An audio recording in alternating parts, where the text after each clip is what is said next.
This is Lucky 13, Steve. I can't wait.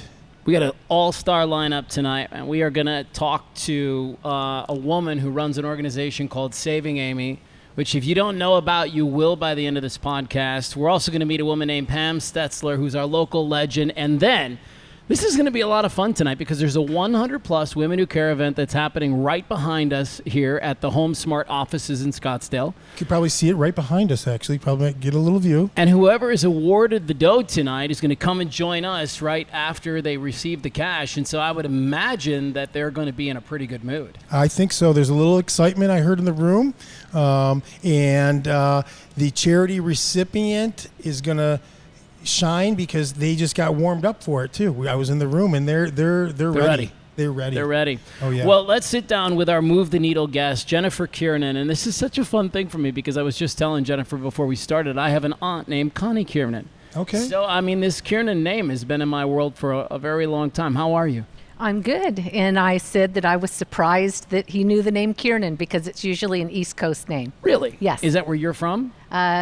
No, I'm from Arizona, but I have a family all from the East Coast. Okay. And then we Couple migrated exceptions. out here. A Yes, couple couple exceptions. exceptions. So in a nutshell, I mean, I read this online, but I'd like you to sort of articulate this. What is Saving Amy all about? Saving Amy is a nonprofit that provides community and resources for families that are transitioning out of homelessness. The shelter puts the family in housing. We come in after the fact to make sure that they don't fall back into homelessness and that they move forward in life. That's the critical piece, right? It there. is. It is. And it's not just so you spend like 2 weeks with them or 3 months with them. Right. It's 3 years. 3 years. Yeah, Yes. And Matthew, I don't know if you've heard this statistic, 100% success rate. Yeah. Yes. There's nobody going back on the streets. I was amazed when I saw. You don't see the 100s. You see high numbers, but that was the thing that stuck out to me. I mean, that's effectiveness. Can I tell you something that I saw online, Jennifer, that I loved and I want you to kind of speak to tonight? You said, quote, "I have a front row seat to the generosity and kindness of humankind." Boy, do I love that quote. What does that mean? What do you see? People want to help people.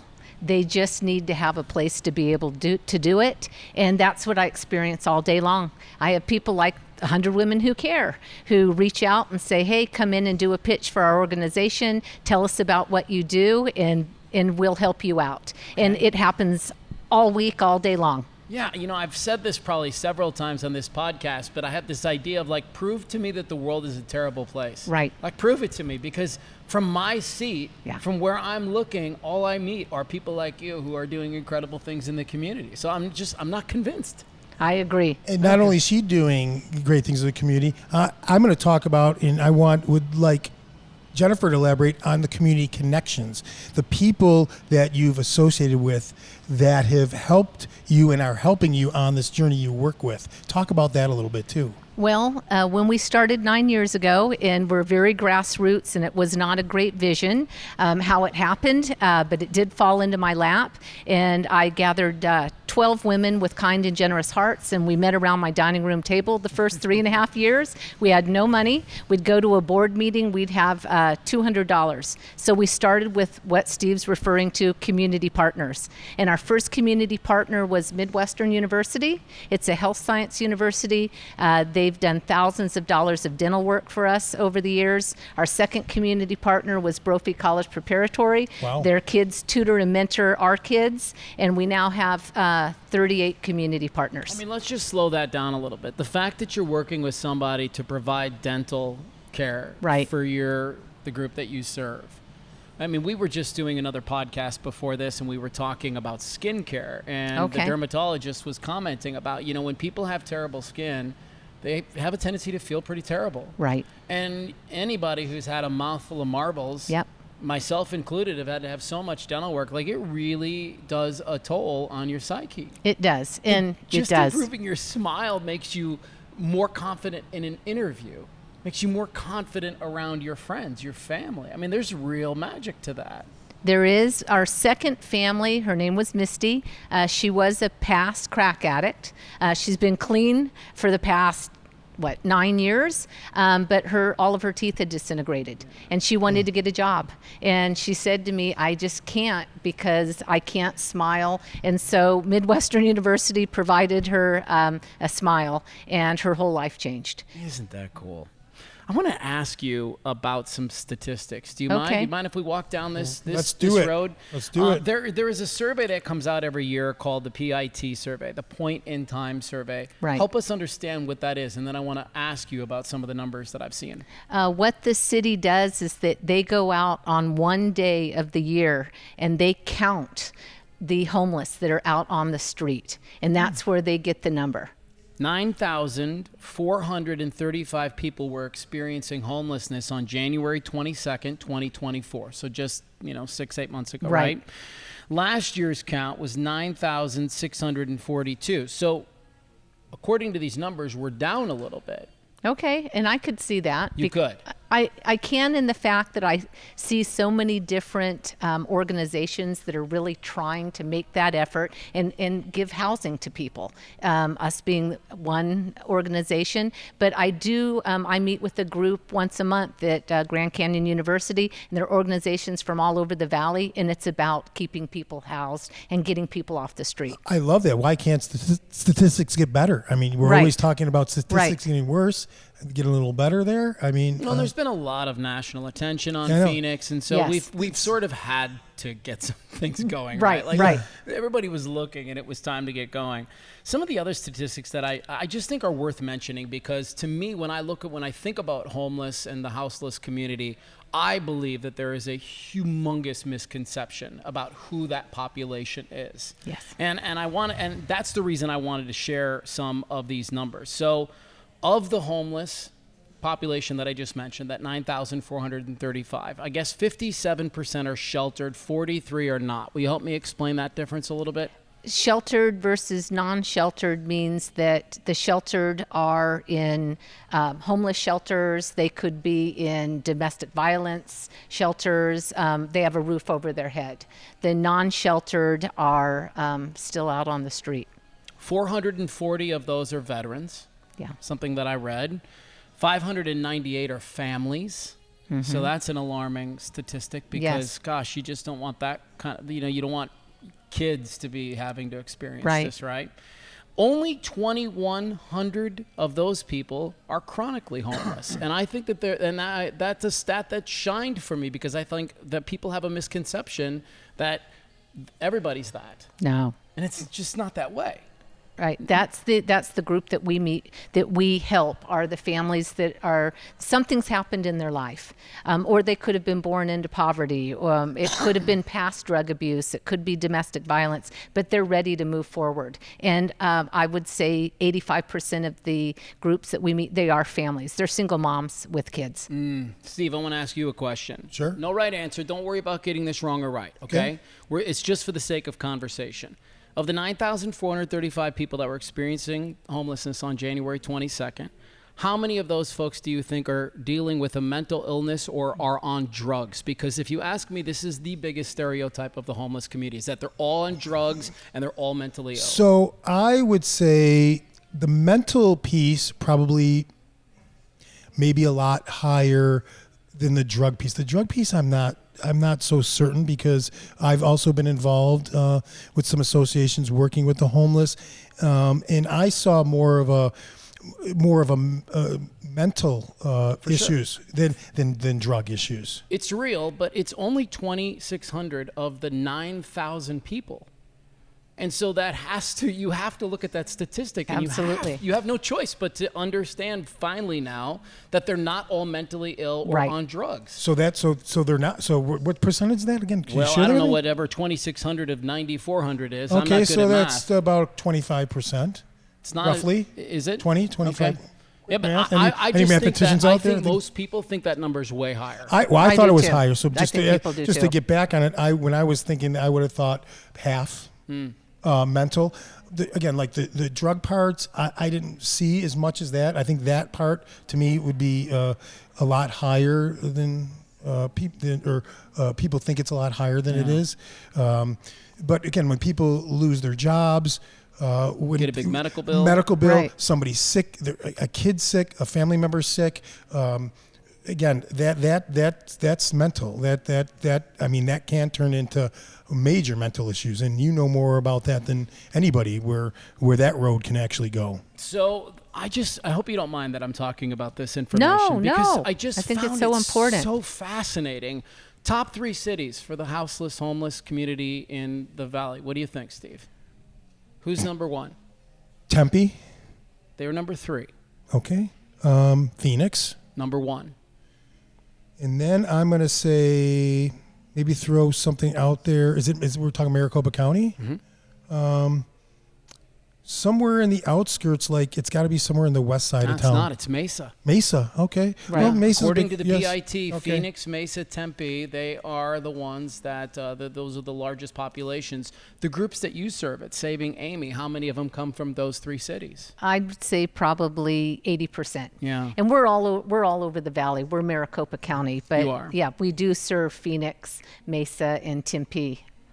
So that's where my background was, mostly working in Tempe. That's where I know a lot of this stuff that goes on, and we were helping as well. So I wanted to ask you some practical questions, if I can, because you're in this space all the time. And we all experience this. We get on the road, we pull off the side, and there's somebody standing there, and they've got a sign.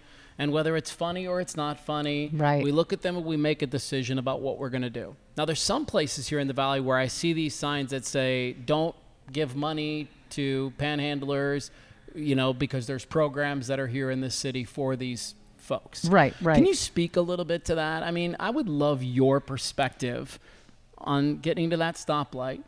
Because you see it all the time, I right? do. And people get so uncomfortable. They don't look to the left. They don't look to their right. They look at their phone. And they act like these people don't even exist. Right.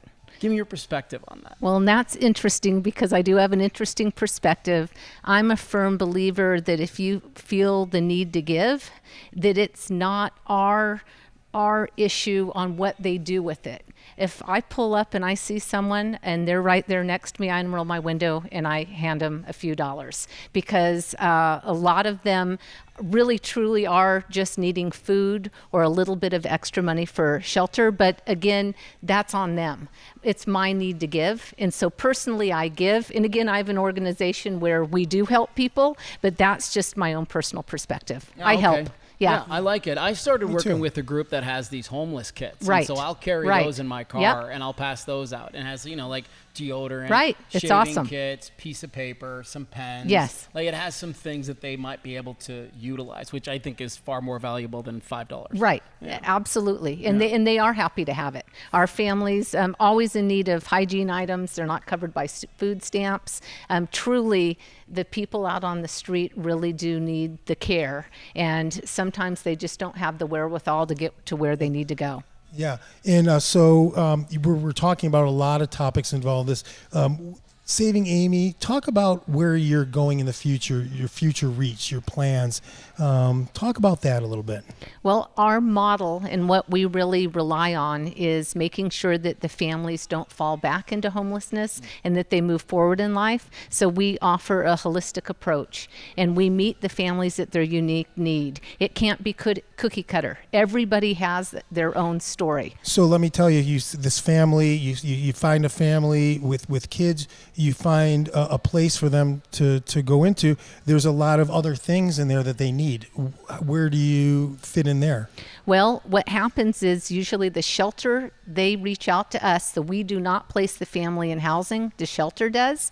They reach out to us because we come in after the fact, and then we meet the family at the unique need. What you'll find is most people that leave the shelter only have their personal belongings in garbage bags. I can't tell you how many times I've gone out to the apartment, the mom sleeping on the floor with 5 kids with absolutely nothing. So we come in and we provide everything from silverware to brand new bedding to a fully furnished apartment. And that's one of the first things that we do. We are doing a move-in tomorrow. Wow, talk about that. Well, who's moving in? What does that look like? Well, this particular family, there's a mom and dad and 3 kids. The dad has secured work, and the mom will start in about 3 weeks. Again, absolutely no furniture, sleeping on the floor. And so we've brought them into our program. They're both going to be working full-time within the next 3 weeks, but we'll fully furnish their apartment tomorrow. We are volunteer-based, so we have a designer that heard me 10 years ago talking. She's one of 4 that actually goes to our donated warehouse. They pick out the furniture, and then we'll go in, and in a span from about 9 to 3 o'clock with volunteers, we'll put the apartment together. Wow. And then the family comes in, and they're usually moved to tears. Yeah, I want to hear about the reaction. It. I mean, Yeah. It must be so. They are. They're blown away. Amazing. Yeah, it's really incredible work. I wanted to ask you, when it comes to homeless and houseless and all that whole situation, is it like a slow burn that takes people to that spot, or is it like an overnight thing? What do you see? Great question. It is a very good question, because I think that it can go either way. I mean, I've seen, we've had a family where it's what Steve described. The dad got sick and was diagnosed with cancer, and then the mother lost the job, and then she came in, and the next thing she knew is she's like, we're couch surfing. What do you do? And then Right. imagine what's going on between the lines mentally in that household with all that going Right. on. I mean, Shame and the guilt and all of Right. the things that come to play. Right. sadness, of course, everything. It can be born into poverty. I'm thinking of one of our families that will be graduating this year, but she started in the foster care system. She had a baby at a young age, and then she had another baby. She was living with her boyfriend at her grandmother's house, and then the grandmother passed away. So she ended up in the shelter with 5 kids, not many life skills, ended up on our path, and it took a while for her to get a job, to be able to stick with it. But now had she's to break yeah, some serious she barriers, did. right? Yep. So we are all about therapy. So we're firm believers. If you're not changing on the inside, you just repeat the cycle. Well, that's it. And Yeah. that's not what you're about. I mean, No. thus the 3-year investment in Right. people. Like, you're in this to win this. Yes, yes. 100%, Matthew. 100%. Yeah. I mean, Okay. you can't argue with that. We're going to start to wind down with you, but I Okay. did want to find out a little bit about how our audience might be able to help you. Obviously, writing checks is a really wonderful thing, but if somebody doesn't have the treasure, but maybe Right. they have the time or the talent, Absolutely. what are you looking for? What would be helpful to you? Well, we are volunteer based. We have a small team. We could not do what we do without volunteers. They are the heartbeat of Saving Amy. So, as I mentioned earlier, we have a move-in tomorrow. We'll do 5 move-ins a month. We have volunteers. We have movers that do the heavy lifting. We have volunteers that put it together. We have life skills classes. If you're somebody that can teach someone how to budget, or teach a group how to budget, that you can talk about nutrition. We need people that can talk about parenting. You can come in and teach a life skills class. We always need donated cars, or somebody that can help us procure that. We have a Saving Amy celebration coming up in about 4 weeks. And again, we have a committee that puts everything together, that helps us raise the funds so that we can go forward. I love this. Well, continued success Thank with you. this movement. And I probably should have asked you this up front, but why do you do this work? Because it feels innate, because I just think people are supposed to help people. Yeah. And that's how it started. There was no vision. It's just, I want to help a few people. And then from that, it just grew. Yeah, and I want to end with a question, because I know we're talking about some serious business here, but I want to leave with a little inspiration, and I know there's some humor, and there must be something between the lines. Can you tell us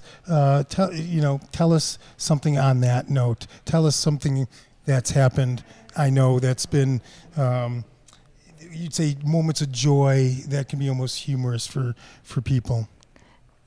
The moments of joy, they're forever. As far as humorous, it's the kids. Okay, We have so many kids. So tell us. And so just kids being blown away because they have a chair that swivels in their living room and they're joyful and they're just happy, or they've got a bed now that they can sleep in, or a car that they get to be driven to school instead of jumping on the bus. And there's a lot of joy in what we do. And again, again, like when you're seeing that joy and you're seeing those smiles, and I guess you're seeing the kids spinning on the chair, that's the humor I guess I'm talking about. So you kind of described that. So that's what I was looking for. That was an amazing answer. Thank you so much for that. Yeah.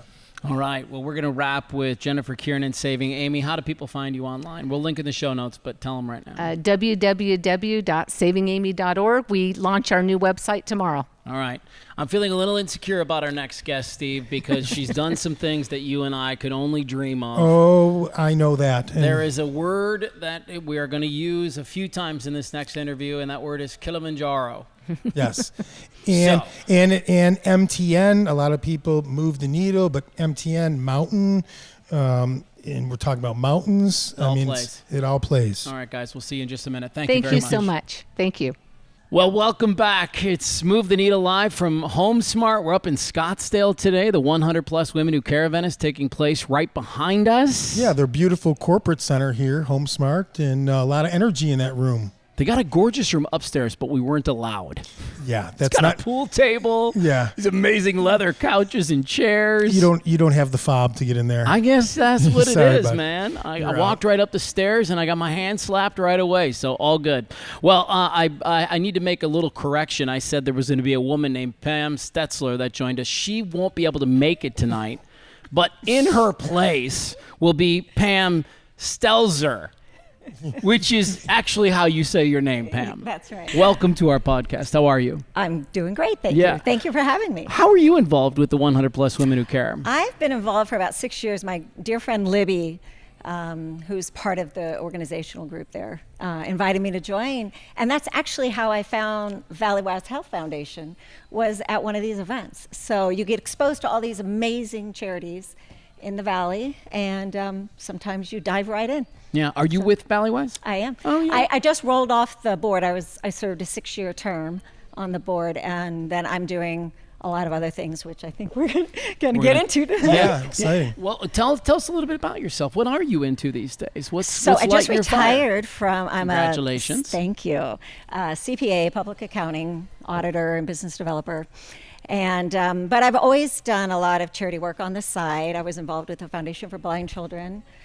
Did a climb with them too. We got to talk about that. And then got involved with got exposed to Valleywise here and got involved there, and love their mission, serving the underserved. You know, they're the public teaching safety net hospital system in Maricopa County. They've been here since 1877, like long time before Arizona was a state. They have been serving. Is this the group that just built the new hospital? Yes. The burn center has been transformed, right? Right. We have a brand new burn center.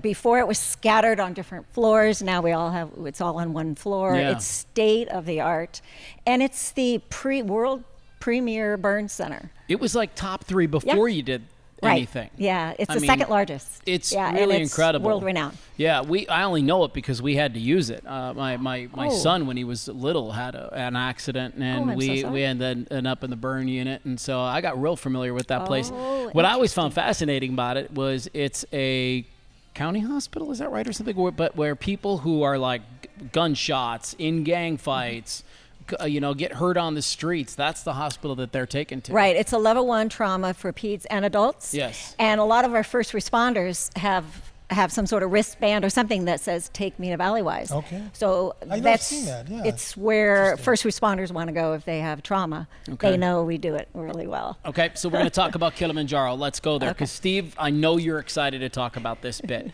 How does this come about? So we, another board member and I got involved with an organization. We know this group that have done. I did a previous climb of Kilimanjaro, so we decided this would be a great thing to. Why? We're building that new hospital. Okay. We wanted to raise some philanthropic dollars and community awareness for our new hospital. So we thought this is a great way, and we have these powerful stories to tell. And so we've got, the Diana Bruce Holly Arizona Burn Center, and they do amazing things there, as unfortunately you know. Yeah. So we thought, what a compelling way to tell our story by doing a climb of Kilimanjaro with 8 What was wrong with burn South Mountain? survivors. Was South Mountain busy? Was South Or Mountain maybe busy? Mount Lemon in Tucson. Was How Sarah about that? like already taken? I mean, come on. Well, all of our training hikes, Yeah. we did a lot of training hikes Okay. around the valley. And, Flagstaff, that was a great one to get some altitude. So, we wanted to do something big. And we wanted to raise money and raise awareness. And Kilimanjaro's big. it is a grueling, grueling hike. How tall is Kilimanjaro? 19,341 feet. Wow. And you have to train for months before you can do it. We trained for 2 years. 2 years. Over 2 years, two and a Now, half years. can you imagine again, we're going to dive into the people with trauma. Right. Training and then putting themselves through, which a lot of people talk about is one of the more grueling things they've ever done in their People life. die every single year on this adventure. Altitude is serious. I mean, that's dangerous altitude. Just in itself. So absolutely, altitude is it's a huge challenge. So it puts a tremendous amount of stress on your body, and it's 30. The route we took is 38 miles. So you're hiking 6 to 8 hours a day. Summit day can be 15 to 18 hours. Altitude sickness, we all had some of that, and some of our burn survivors had even more, because their bodies aren't regulating as rest like ours.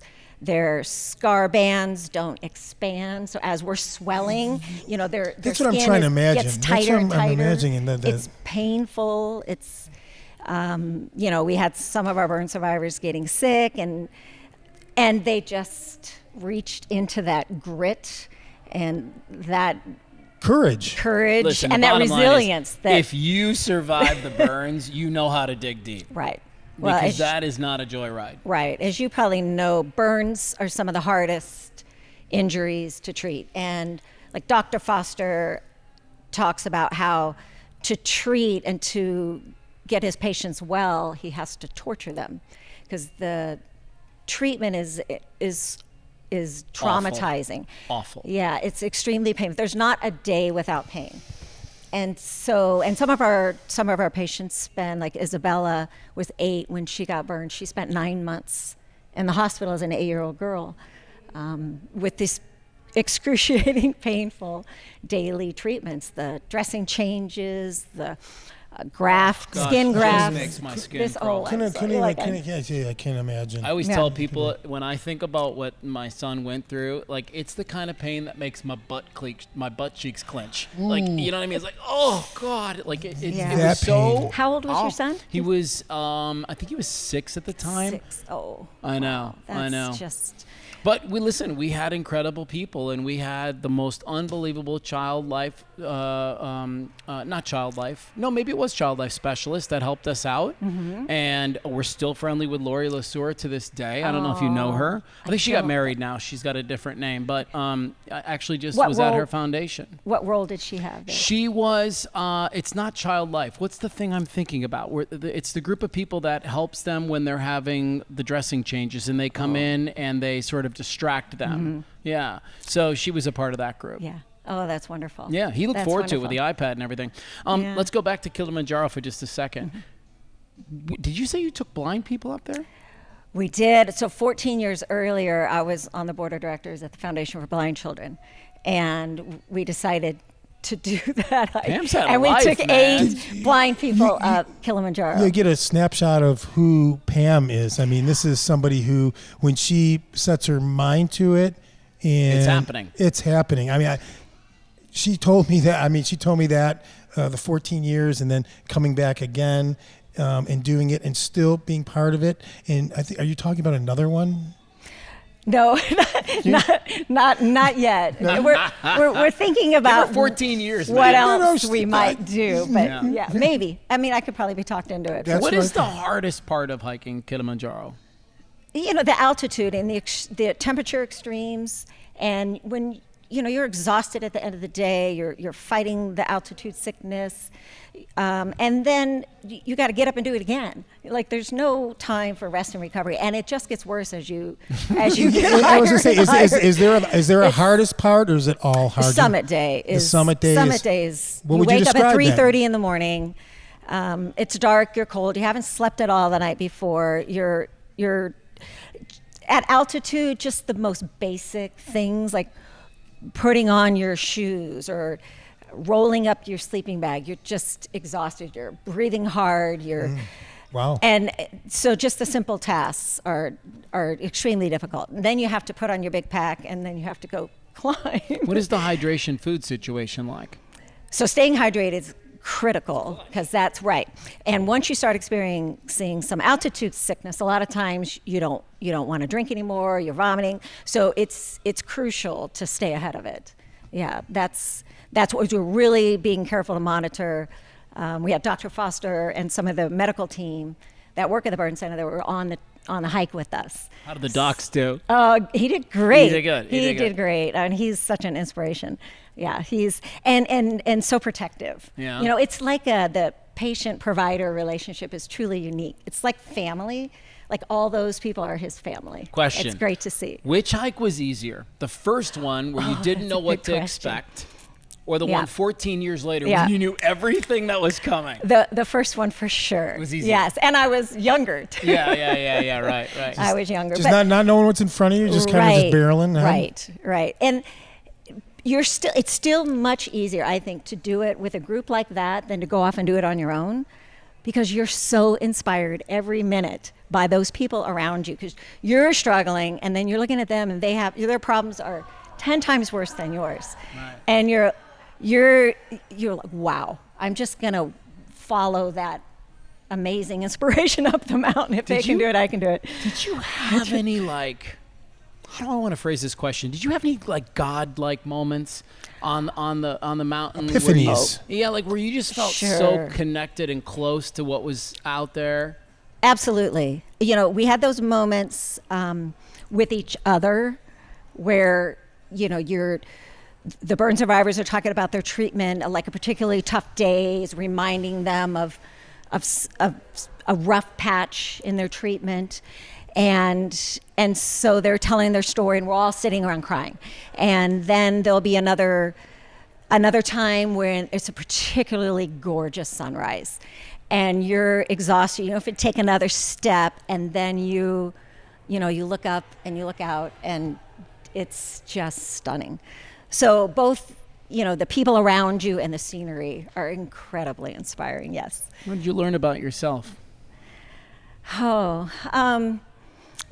I just had a tremendous appreciation for, being able to be in a group like that, and we were talking about surrounding ourselves by inspired people. Right. And I am just full of gratefulness, and what an honor and privilege to be able to experience that with people who have been through stuff that I can't even imagine. Yeah. Wow, so cool. I can't believe you did that twice. What an amazing thing. Yeah, this documentary, Courage Rising.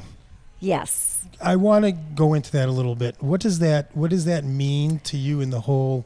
Yes. So we had a film survivors, crew along yeah. with us. So yes, we have a documentary out there. It's called Courage Rising. It's on kino.studio is where you can find it, and go to the web. And it is the story of these amazing survivors. So each of their burn or accident stories, which are incredibly compelling, and more importantly, their recovery and their journeys of incredible courage and resilience, hence the name Courage Rising. And then, our time on the mountain. And the director did a beautiful job of capturing, the drama on the mountain when everybody was going through the mental and physical struggles. And then he would take you back to that burn survivor story. And I watched it last night for the 4th time and still cried. Oh my gosh. It's a amazing film. So yes, that is We'll link it's to a it great, in our show it's notes a for great sure. family film to watch. And what do you think the viewers can take away from that film? What's the big takeaway from that film? You have to walk away with a ton of inspiration, and gratefulness, and being inspired, and watching that grit and resilience. Hopefully, you can apply some of those lessons to your own life. There's a lot of parallels there. Yeah, and how we recover through tough times is really what defines us. They don't want to be defined as burn victims or Right. even burn survivors. They're defined by what they did later, and they took that and lead these incredibly purposeful lives. Like they all jumped in when we asked, "Hey, do you want to do this?" Sure. They were all in. Which Till is they got incredible. there. That would be me. I'd be like, Isn't yeah, that I'm all amazing? about it. And then I would get there and be like, you know what?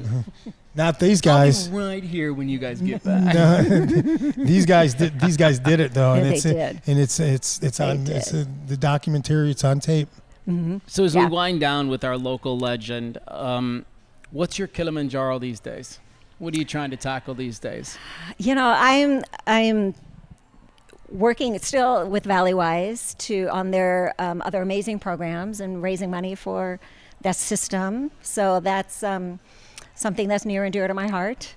So I'll probably always be involved in that. And being at 100 Women Who Care, I'm hearing about all these other amazing charities. So wherever I can, I find that great connection between my passion and an amazing place that's doing great things. I'll plug myself in. I love it. Steve, I'm impressed. Very impressed. We talked about this on the phone. You were like, talk to me about Pam. I said, this is going to be a good one. Yeah, I can't wait to sit down Yeah. with her. And I'm so glad we did. Yes.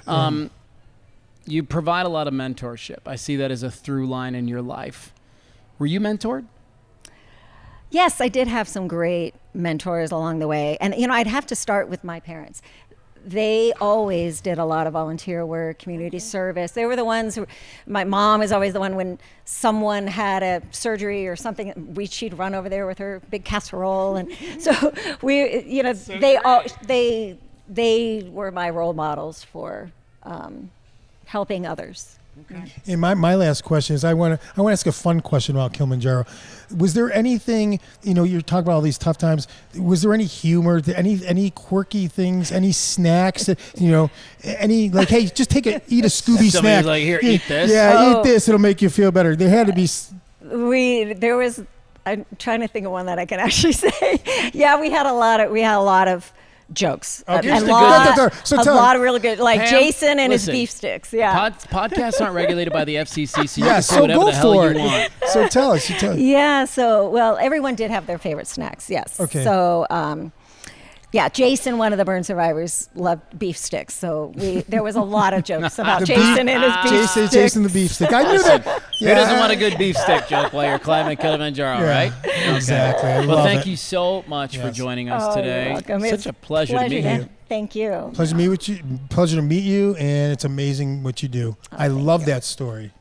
Can't wait. Thank you. Anybody wants to dial in and be inspired, you know where to go. You said where to go. Do you want to say it again? Yeah, so it's kino.studio, and look for the film Courage Rising. So We'll put it go in our watch, show notes. go Courage watch- Rising. And then ValleyWiseHealthFoundation.org. Love it. All right. Great. Yeah. Well, listen, thank you for joining us. Thank you. Steve and I, we're going to take a quick break, and when we Yes. come back, we're going to talk to the woman who just picked up $10,000. Maybe more. Maybe more. And we don't know who it is. That's the fun part. Yes. We'll see everybody in a second. So welcome back. It's the Move the Needle podcast, and we're here at HomeSmart up in Scottsdale today. It's been a serious treat, man. Behind us, there's been a lot of action for the last couple of hours. A lot of action, and it culminated with something that doesn't happen very often, which was a tie almost. Are you serious? We had a tie, huh? There was a tie. There's three presenters, and there was believed to be a tie, which seemed to be. And What do you think? It's baloney? no, I mean, the way you were setting it up, you well, made I it wasn't sound in like the. you didn't believe him. I wasn't in the room. I Yeah. just if you're not there firsthand, I heard there was a heard. tie. You I heard? heard it was a tie, but then there was a winner, Yes. and Angie Ramirez is that person. and she's sitting right with us. Yeah. Hi, Ange. Hello. Do you go by Ange or Angie? Angie. Okay. Angie, how are you? How are you feeling? Because you were just selected in that room. That must be fairly meaningful for you. Oh, yeah. This is my second time presenting. a lot of times somebody has to present multiple times before their charity is selected. Last time I had about 5 minutes to prepare because they had a last minute cancellation. So they do it every quarter. So my time came up again. My name was drawn last quarter, and so I'm feeling pretty blessed at this moment. You must have did a good job because a lot of the women were coming out and giving her a double thumbs up. presentation. Yeah, great presentation, inspired. Do you mind doing the presentation again for us in short form? Because I think it will help the audience understand what you're all about and what this place is all about that you're, really the advocate for. Okay. Well, I tend to like my paper in front of me, but okay. So We're going to make you wing it. So, Yeah, you're fine. You know it. So first of all, with the group in front of me, my first question was for people to consider, have you lost someone very close to you? And with the women at the age that we're all at in that room, I'm like, you probably all have lost someone close to you. Second, then, did you lose someone very close to you as a child? And then third, did you have the support that you needed as an adult or a child when you were grieving? So then New Song is special to me. I discovered New Song in 2010 when my husband died unexpectedly. We had a 7 and a 10-year-old. I had no idea how to help 2 young children get through grief. And I discovered very quickly that child grief is very different than adult grief. For example, he died on October 25th. And they were asking me a couple days later, are we going to go trick-or-treating? It's for kids, they want things to still be normal. So, and that's one reason New Song I love so much is because, like, when they go to school, they don't want to be the kid whose dad died or, the grieving child. They want to just fit in. They don't want to stand out. And so New Song provides that place where they can talk with other kids who know what they're experiencing, who, they can share that experience with. Because to be honest, they didn't even really talk to me about their grief. They don't process necessarily with words. So what New Song grief support groups do, they're divided by ages. So there's the littles, like a 5 to 7-year-old or so, the middles, 8 to 9-ish, and then the teens and the tweens. And so they're separated by age group. There's at least 2 facilitators in every group. And they use art and just creativity and sometimes maybe journaling to help kids explore their grief. So I told of one example of an art thing that we would do, which would be the child would cut out a heart out of a piece of paper and then tell them, okay, rip this heart up into pieces. And then that can help you think of or symbolize like how your heart feels when you're grieving. It just ripped and torn into pieces. Then you give them a new blank piece of paper and tell them, okay, now put this heart back together and glue it onto this piece of paper as best you can or however you want to and make a new heart, right? And so this can kind of have them thinking about, like, through time, through support, through tools, like we kind of piece together our heart. It's never going to be the same, but we piece it together as best we can and we move forward. So, like I said, New Song has a special place in my heart. Again, it's one of the only places, if not the only place, they talked about their grief. They had one-on-one counseling, which New Song does offer as well. But I just feel like the grief support group was way more beneficial for me as well. Because they're supporting adults go to an adult support group at the same time as the child is going to there. So yeah, so I get this, right? My own father died of sudden cardiac death, and so we lost him. I was in my early 20s. My brother was 19. My sister was only 17, and so my mom was widowed and had kids in the house too. And it's my experience that when you lose somebody like that, everybody's hurting. And so you sort of have the blind leading the blind, like because everybody's in pain. And so how do you how do you help each other? And that's why I love organizations like New Song, because that's really their place, is to come in and be that facilitator, to take the burden off of mom, who's just trying to like hold it all together, to be the strong one, right? Like there's all this language around these situations, which I'm sure you're well aware of, and it's overwhelming. It's impossible to take it on by yourself. And so that to me is why a place like this is so special. Agreed, disagreed, thoughts on that comment? Well, yeah, it's, I'll be honest, my husband and I were separated, so we were not in a good place. So our children also were dealing with, they're living in 2 homes when their dad died. So now they're living in 1 home. They lost their dad. And a lot to process. Yeah. And New Song was wonderful too, because as an adult, you're learning, they're helping you learn how to help your child deal with grief, but also they're helping you learn how to deal with whatever complicated grief you may have. So yeah. And, it's just for example, my mom lost her mother when she was 13, and, her father couldn't handle it, and they just never talked about her again. And I'd had the hardest time understanding that they just disappear. We can't talk about her because it's too painful. And so it's such a different, and I have talked to many people of her generation where it's like somebody died and they didn't talk about it. So this is where me and Angie connect. This is where I could jump in the show. My mom's dad died when she was 10. And she was kind of what people call the accident of the family. So her sisters were much older. And so she was very close to her father. She was the daddy's girl. And you know how that goes. Sometimes you're not as close with the other one. So she felt very abandoned. So I've grown up in a household, and we've seen it. It's just me and my brother and my dad, and it's something that we're aware of. And she's talked about her whole life. I mean, she's 70 years old. She's she's really not gotten over it. And again, back in those days, you forget about it, getting any sort of support. They actually didn't even tell her. She's got the saddest story. That he was sick. They almost were like, they would like hide people away. Yeah. Like, your dad just, what do you mean? And all of a sudden he's gone. That's my mom. So I get, it really touches me because I've seen how it's affected her. And anyway, so you get that. This is where we connect. Yes, and first, by the way, when I was younger, I didn't understand her. I did not understand her, but now I do. And I have a lot of, it's sympathy, because I don't have empathy. It's sympathy for her, because I don't know what it would be like.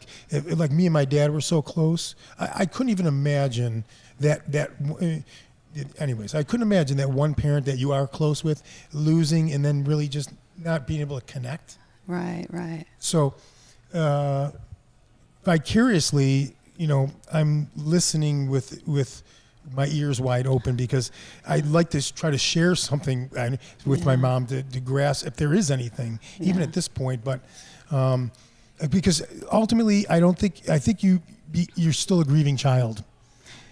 Oh yeah. Well, especially if you don't get over it. Little. Yeah, and I don't think you could be 60, 70 and greater, and I still think you're still, when it comes down to it. That's the biggest thing about grief that people don't understand. It doesn't go away. Like, we have to take this stupid sentence of get over it and throw it in the frickin' trash, because you don't ever get over it. Right. You just get better at dealing with it. Yes, and you get tools, and I'm guessing this is where New Song comes back in.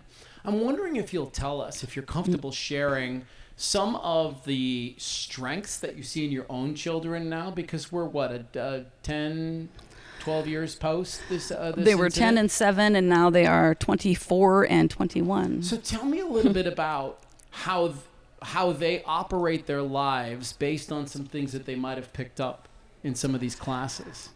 Oh boy. Yeah, that's a tough one.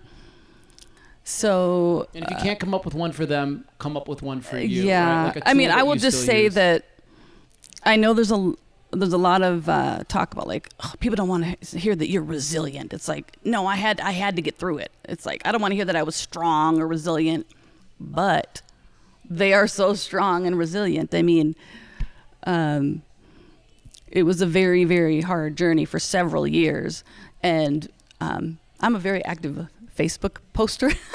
So, like, I got a Facebook memory from like 12 years ago. I'm like, oh my gosh, it just brings back those intensity of how hard things were. It's like, I had to start bringing them to the Boys and Girls Club for aftercare because their dad and I had worked separate, opposite shifts all the time. So one could bring them to school, one could pick them up. Okay, now we don't have that. So I had to bring them to the Boys and Girls Club. They did not want to go there. I remember walking away for the first time, leaving them there, and like they're just looking at me just with these angry faces. And I walked away, and I'm just walking away just bawling. And interesting enough, the Boys and Girls Club was integral part of my girls recovering. Like, I cannot be grateful enough for New Song and the Boys and Girls Club of Greater Scottsdale, actually. So yeah, and so they have a lot of programs to help children, be empowered and, What I love about this story, Angie, is that you give other people this permission slip to reach out to their community when things get really tough, because we have a tendency to want to take it all on ourselves. Can I ask you, at what stage did you know you had to go outside of yourself? Like, at what point were you like, this is too much, I need help? Very soon. Yeah. But it's funny because now as years have gone by, I really see how part of it is our society, I'm sure, but like how stuck people are on taking care of themselves and not asking for help. Now, I'm a big on personal responsibility. We are responsible for our own happiness, peace of mind, taking care of ourselves. But we need other people. And so I just had no choice. I'm having to ask people to pick up my girls from school. I'm to ask people to, when they couldn't handle going to school, can you watch my child while I go to work? I'm having to ask, I had to ask for help a lot. And it was there. I'm fortunate, because my family doesn't live here. They live in Minneapolis, and I lived here. But yeah, I guess sometimes when you just have to ask for help, but I kind of get frustrated with people who won't ask for help, because honestly, when you ask for help, it gives another person an opportunity to feel good about themselves and to help you. People love to help. They do. Honestly, it's a human nature thing. Very rarely, if you ask somebody, look in the eye for help, they will turn away. Most humans will help you. So I took a class one time, and the guy was talking, and he said the 4 most powerful words in the English language are, will you help me? Because almost nobody will say no when you phrase it that way. Wow. And I also had a Buddhist teaching one time, and I was studying under this Geshe-la, and he said something really fascinating. He said, when you don't ask for help, you actually remove people's ability to help you and do good in the world. And so you actually steal some of their karmic seeds that way. Yeah. You don't give them an opportunity, and all people want to do is lean in and hug you and hold you and help you. I don't know. Do you find that to be true? No, I can so relate, because because sometimes I find myself thinking of those people as actually selfish. I'm like, it's selfish of you to not let somebody help you sometimes. It honestly, it sounds weird to say, but that is what I've come to believe through my experience. Yeah. But I understand where it can come from. Sure. People, it's hard to trust people, but let's face it, it's deep rooted, especially for guys. Pride gets in the way, right? Pride. We are not. We grow up in. If you ask for help, it's a weakness. I think that used to be the case. That used to be. That was the old stigma. Mm-hmm. That's the old stigma. So sure. When you're fighting stigmas, it never comes easy, and that's why you got to be bold like Angie, and you got to say, you know what? When you don't ask for help, you're being selfish. Well, people need to hear that. Wake up. Yeah, and you're only hurting yourself and the people around you by not asking for help, right? Yeah.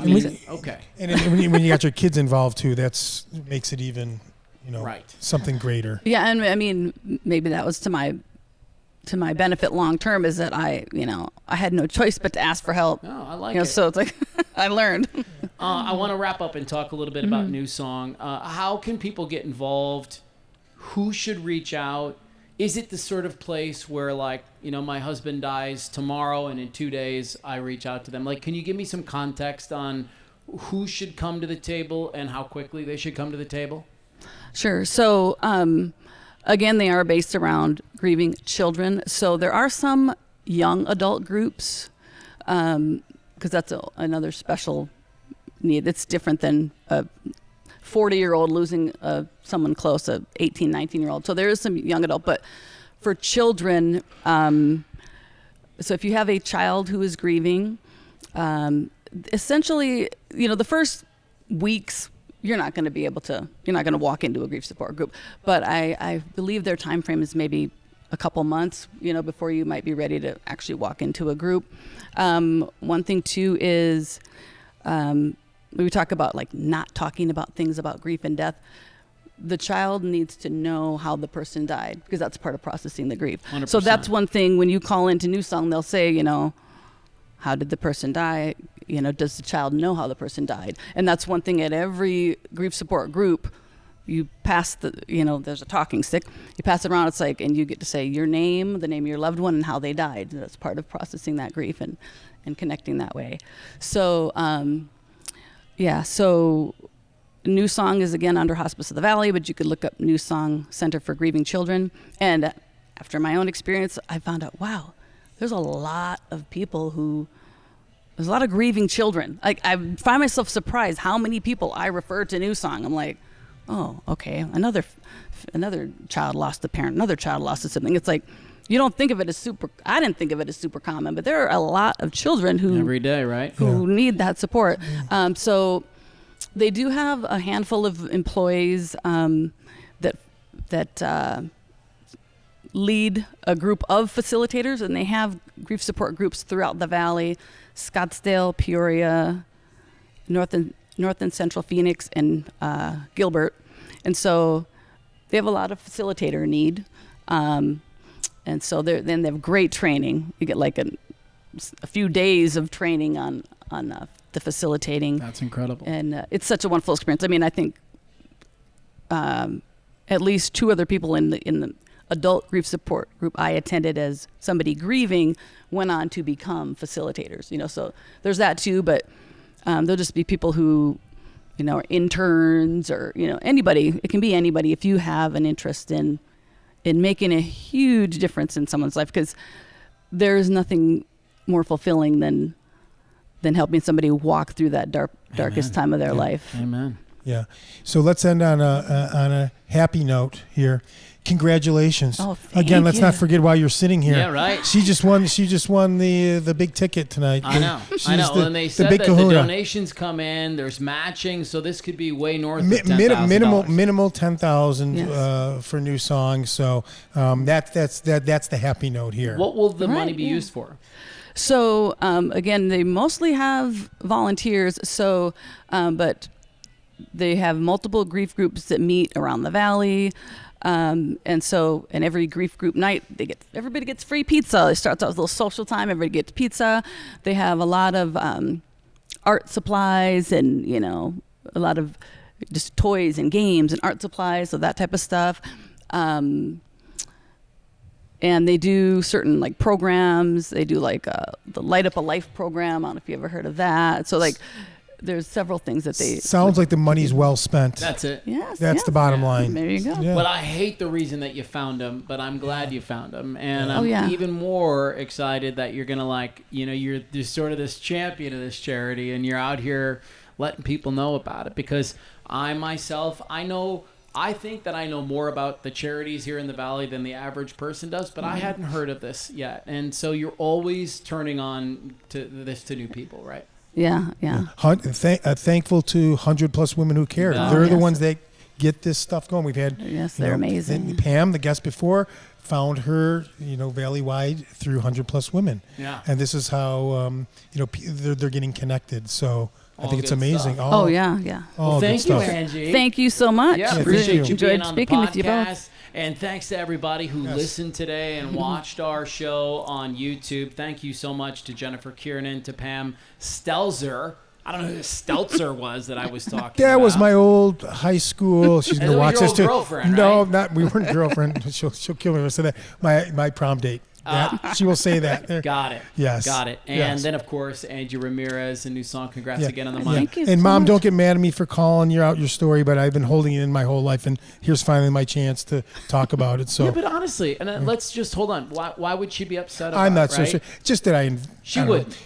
She wouldn't. You She care wouldn't. about her. I care about And her. that's all I think she Yeah, hears. I think she'd just be embarrassed that I maybe. Maybe. Some Well, people and are embarrassed. that's why I feel the need to stay involved with New Song, is because even now, as far as we've come, there's a lot of stuff around grief, and it needs to be.